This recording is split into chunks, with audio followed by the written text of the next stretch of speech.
بسم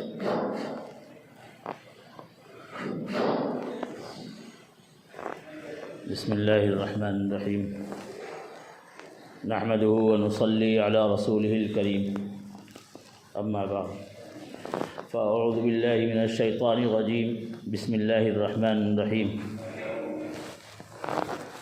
یا بنی اسرائیل اذکروا نعمتی التی انعمت علیکم واوفوا بعہدی اوف بعہدکم وإیایا فاتقون صدق اللہ العظیم۔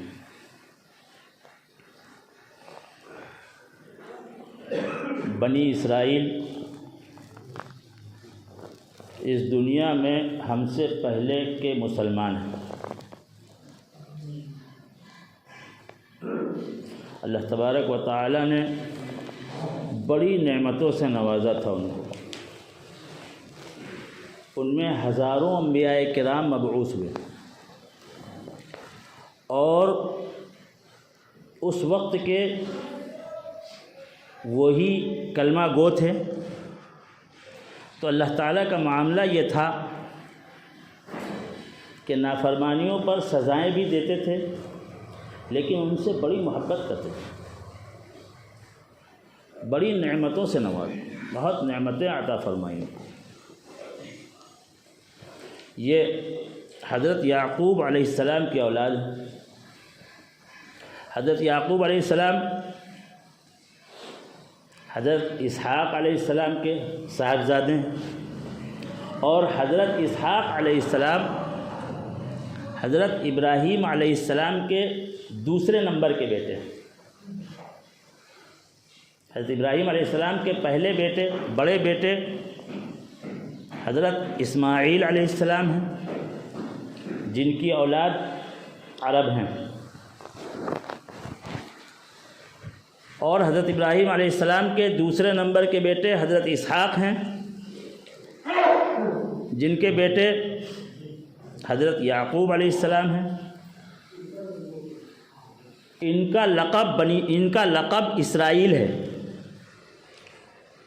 اور یہ حضرت یعقوب علیہ السلام کی اولاد ہیں، اس لیے ان کو بنی اسرائیل کہا جاتا ہے۔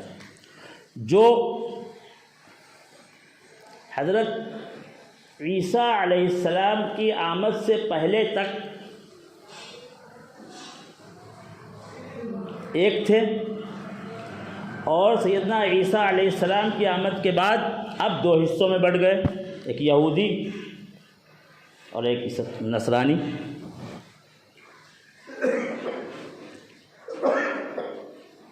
حضرت یعقوب علیہ السلام فلسطین کے ایک چھوٹے سے گاؤں کنعان میں رہتے تھے۔ یہ فلسطین اور مصر ان کی سرحدیں ملتی ہیں۔ غزہ جہاں آج کل ظلم کے پہاڑ توڑے جا رہے ہیں، یہ بارڈر کا علاقہ ہے، مصر سے بالکل ملا ہوا۔ تو مصر کا یہ ایک چھوٹا سا گاؤں تھا جہاں یہ خاندان رہتا تھا حضرت یعقوب علیہ السلام کا۔ اللہ تبارک و تعالیٰ کی مصلحت کا تقاضا یہ تھا کہ اس خاندان کو مصر پہنچا دیا جائے اور اس کو وہاں کی حکمرانی دے دی جائے، کیونکہ مصر اس زمانے میں باقاعدہ ایک حکومت تھی اور بہت ترقی یافتہ ملک تھا۔ تو اللہ تبارک و تعالیٰ کے تکوینی فیصلے کچھ عجیب ہوتے ہیں، نظر کچھ اور آتا ہے اور ہوتا کچھ اور ہے۔ اللہ رب العزت نے تکوینی طور پر یہ انتظام فرمایا کہ پہلے حضرت یوسف علیہ السلام کو مصر پہنچایا۔ حضرت یوسف علیہ السلام کے بھائیوں نے یوسف علیہ السلام کے ساتھ سازش کی، ان کے خلاف سازش کی اور کنویں میں ڈال دیا۔ بڑا لمبا تفصیلی واقعہ ہے۔ اس علاقے سے جو قافلے گزرتے تھے جو وہاں سے ہو کر کے مصر کو جاتے تھے، ان کے راستے جو تھے، ان راستوں میں سے ایک راستے میں یہ کنواں تھا، جس میں بھائیوں نے یوسف کو سوچ سمجھ کر کے ڈالا تھا کہ یہاں سے کوئی قافلہ گزرے گا تو شاید وہ یوسف کو نکال لے اور اپنے ساتھ لے جائے۔ اس زمانے میں جو تجارتی قافلے سفر کرتے تھے، ان کو راستے میں کوئی بچہ مل جاتا تھا، اٹھا لے جاتے تھے، اور جو ڈاکو ڈاکے ڈالتے تھے وہ جانوروں کو بھی اٹھا لے جاتے تھے، خوبصورت بچوں کو بھی اٹھا لے جاتے تھے۔ مالداروں کو اور حکمراں طبقے کو اپنے گھروں میں کام کرنے کے لیے بچوں کی اور خاص طور سے خوبصورت بچوں کی تلاش رہا کرتی تھی، جو دیکھنے میں اچھے بھی لگیں، صحت مند بھی ہوں، چاق و چوبند ہوں، وہ ان کو اچھی قیمتوں میں خرید لیا کرتے تھے، اور یہ بیچارے بچے غلامی کی زندگی گزار کر کے دنیا سے چلے جاتے تھے۔ تو کچھ ایسا ہی ہوا جیسا بھائیوں نے سوچا تھا۔ ایک قافلہ آیا، اس کو پانی کی ضرورت تھی، کنویں میں ڈول ڈالا پانی نکالنے کے لیے۔ سیدنا یوسف علیہ السلام یہ سمجھے کہ شاید بھائیوں کو ترس آ گیا، اب وہ ہمیں نکال کر کے گھر لے کے جائیں گے۔ جلدی سے وہ ڈول میں بیٹھ گئے۔ جیسے ہی انہوں نے ڈول باہر نکالا اور دیکھا اتنا خوبصورت بچہ، اللہ تبارک و تعالی نے سیدنا یوسف علیہ السلام کو ایسی خوبصورتی عطا فرمائی تھی کہ جو دیکھتا تو بس دیکھتا ہی رہ جاتا۔ وہ چیخ پڑے، اپنے لوگوں کو آواز دے کر کے خوشخبری سنائی کہ اتنا خوبصورت بچہ مل گیا، اتنی بڑی دولت ہاتھ لگ گئی ہے، یہ تو بڑی اچھی قیمت میں بکے گا۔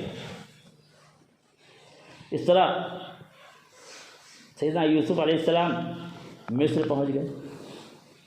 ادھر بھائیوں نے گھر آ کر کے حضرت یعقوب علیہ السلام کو جو کہانی سنائی، اس کا خلاصہ یہ تھا کہ ہم جنگل میں جانور چرانے کے لیے گئے، جانور چر رہے تھے، ہم کھیل کود میں لگے ہوئے تھے معمول کے مطابق، یوسف چھوٹے تھے، تھک گئے، ان کو ہم نے سامان کے پاس بیٹھا دیا اور ہم لوگ کھیل کود میں لگ گئے۔ بھیڑیا آیا اور آ کر کے اس نے یوسف کو کھا لیا۔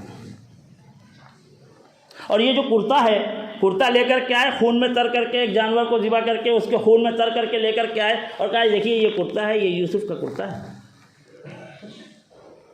عربی میں کرتے کو قمیص کہا جاتا ہے۔ قرآن کہتا ہے وَجَاءُوا عَلَىٰ قَمِيصِهِ بِدَمٍ كَذِبٍ۔ دیکھیے یہ یوسف کا کرتا ہے اور یہ خون میں تر ہے، یوسف کے خون میں تر ہے۔ حضرت یعقوب علیہ السلام زمانہ دیکھے ہوئے تھے، اللہ کے پیغمبر تھے، اللہ نے ان کو خاص علم عطا فرمایا تھا، دیکھ کر کے خاموش ہو گئے۔ حالانکہ اتنی چھوٹی سی بات سمجھ میں آتی ہے کہ کوئی بھیڑیا کسی بچے کو کھائے گا اور اس کے کرتے میں کوئی خراش بھی نہیں آئے گی۔ وہ کتنا شریف بھیڑیا تھا کہ جس نے پہلے کرتا اتار کر کے الگ کیا، پھر اس کے بعد کھایا، پھر اس کے خون میں اس کرتے کو ڈبو کر کے تر کیا کہ لے جا کر کے اپنے ابا کو دکھانا۔ یہ کرتا ہے، خون میں تر ہے، لیکن پھٹا نہیں ہے۔ پوری کہانی سمجھ گئے حضرت یعقوب علیہ السلام، لیکن اس وقت ان کے دل میں یہ خیال آیا کہ شاید اللہ کی یہی مرضی ہے کہ میرا بیٹا مجھ سے جدا ہو جائے، میں اللہ کے فیصلے سے راضی ہوں۔ اور یہی رد عمل ہوتا ہے ایمان والوں کا۔ حالات خوشگوار ہوں یا ناگوار ہوں، ایمان والا اللہ کے ہر فیصلے سے راضی رہتا ہے۔ میرے لیے کیا اچھا ہے کیا برا ہے، ہو سکتا ہے میں جس چیز کو اچھا سمجھ رہا ہوں وہ میرے لیے برا ہو، عسى ان تکرہوا شیئا وہو خیر لکم، اللہ تعالیٰ فرماتے ہیں کہ ہو سکتا ہے تم جس چیز کو اچھا سمجھ رہے ہو، تم جس چیز کو برا سمجھ رہے ہو وہ تمہارے لیے اچھا ہو، وہ تمہارے لیے اچھی ہو۔ وعسى ان تحبوا شيئا وهو شر لكم، اور یہ بھی ہو سکتا ہے کہ تم جس چیز کو پسند کرتے ہو وہ تمہارے لیے اچھی نہ ہو، بری ہو۔ تو حضرت یعقوب علیہ السلام نے صبر کر لیا، اور اس طرح اللہ تبارک و تعالی نے حضرت یوسف علیہ السلام کو مصر پہنچا دیا۔ اب یوسف علیہ السلام کی قیمت بہت زیادہ تھی، مصر کے بازار میں بولیاں لگیں، عام آدمی کے بس کی بات نہیں تھی، اتنے خوبصورت بچے کو کوئی خرید لے۔ مصر کے وزیر اعظم نے خریدا، اس کی کوئی اولاد نہیں تھی، وہ لے کر کے آیا بیوی کے پاس اور آ کر کے کہا کہ دیکھیے یہ بچہ بہت خوبصورت ہے، لگتا ہے یہ کسی بہت اچھے گھرانے کا ہے، ہو سکتا ہے یہ بڑے ہو کر کے ہمارے کام آوے، اور ہو سکتا ہے ہم اس کو اپنی اولاد بنا لیں،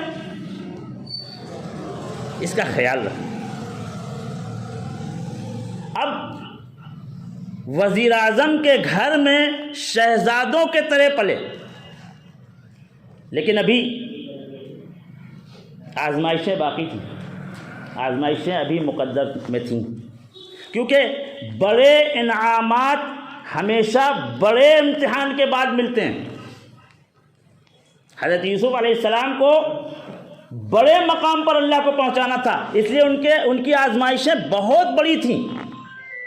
بڑے ہوئے، جوان ہو گئے، اور جب حضرت یوسف علیہ السلام جوان ہوئے تو اللہ اکبر کیسی جوانی تھی ان کی کہ وہ ملکہ ملک، لیڈی فرسٹ، جس کے اشارے پر پورا ملک چلتا تھا، جس کے ہاتھ میں پورے ملک کی چابی تھی، ایک اشارے پر جو چاہے وہ فیصلہ صادر کرا دے، وہ اس کے اوپر عاشق ہو گئی، ان کے اوپر عاشق ہو گئی، جو عمر میں بھی کافی بڑی تھی۔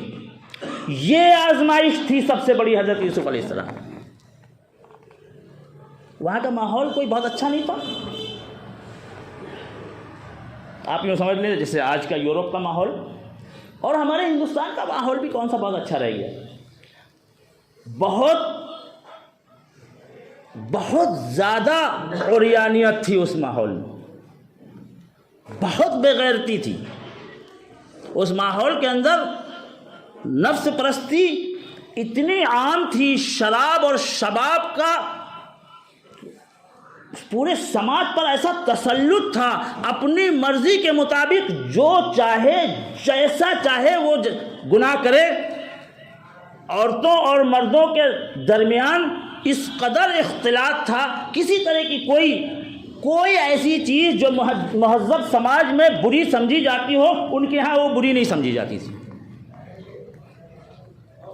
اب وہ حضرت یوسف علیہ السلام کو وزیر اعظم کی جو بیوی تھی وہ حضرت یوسف علیہ السلام کے اوپر عاشق ہو گئی، اور ان کو گناہ کی دعوت دینے لگی، اشاروں میں ان کو گناہ کے راستوں پر لانے کی کوشش کرنے لگی۔ حضرت یوسف علیہ السلام جوان ہو چکے تھے، وہ سمجھ رہے تھے، اب وہ پریشان تھے، یا اللہ میں کہاں پھنس گیا ہوں آ کر کے، میں کیا کروں؟ کچھ بھی ہو، تھے تو وہ غلام، خریدے ہوئے تھے، اور جس نے خریدا تھا جو ان کی مالکہ تھی وہ یہ کوشش کر رہے تھے۔ حضرت یوسف علیہ السلام بچنے کی کوشش کر رہے تھے، کیونکہ ان کو جو تعلیم و تربیت ان کو اپنے باپ سے ملی تھی، وہ جس ماحول میں پیدا ہوئے تھے، ان کا جو ڈی این اے تھا، اور پھر اللہ تبارک و تعالی ان کو نبی بنانے والے تھے، پیغمبر بنانے والے تھے، اس لیے اللہ کی طرف سے ان کی خاص حفاظت کا انتظام ہو رہا تھا۔ لیکن حالات تو بڑے خراب تھے، بڑے سخت تھے۔ حضرت یوسف علیہ السلام نے اس موقع پر کیا تدبیر اختیار کی، اور اللہ تبارک و تعالیٰ کی طرف سے ان کی کیسے مدد ہوئی، انشاءاللہ آئندہ جمعے کو اللہ کی توفیق سے اس پر بات کی جائے گی۔ وآخر دعوانا الحمدللہ رب العالمین۔ السلام علیکم ورحمۃ اللہ وبرکاتہ۔ اگر آپ کو ہماری بات پسند آئی ہو تو اسے لائک اور شیئر ضرور کریں، اور ہاں، ہمیں سبسکرائب اور فالو کرنا نہ بھولیں تاکہ دینی معلومات اور تاریخ اسلام کی کوئی بھی بات آپ مس نہ کریں، اور ہمارا ہر ویڈیو سب سے پہلے آپ کے پاس پہنچے۔ تو جڑے رہیے ہمارے ساتھ اور دیکھتے رہیے ہمارا اسلامی چینل محمد طٰہٰ کی بات۔